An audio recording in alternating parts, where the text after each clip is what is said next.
Once the Prophet, peace be upon him, came home to Aisha radiallahu anha and found another woman with her. He naturally asked who this woman was, and Aisha went ahead and introduced her, saying, "Oh yeah, this is so-and-so. She's sort of the talk of the town. She doesn't sleep because she's up all night praying." Now, before finishing off what the Prophet says next, take a guess as to what he'd say. Any of us today would think, "Wow, mashallah, sister, you're on your A game. Amazing." Right? So you might be surprised to hear that the Prophet, peace be upon him, actually responded in a totally different manner. He goes on to say that, "Ma alaykum." What is this? "Alaykum bima tutiqun." You only do what you can handle. Meaning you only do what you can actually keep up with on a day-to-day basis. وَكَانَ أَحَبُّ الدِّينَ إِلَيْهِ مَا دَاوَمَ صَاحِبُهُ عَلَيْهِ.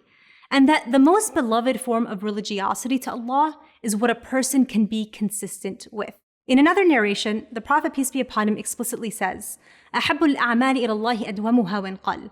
The most beloved of actions to Allah are those that are consistent even if they are small.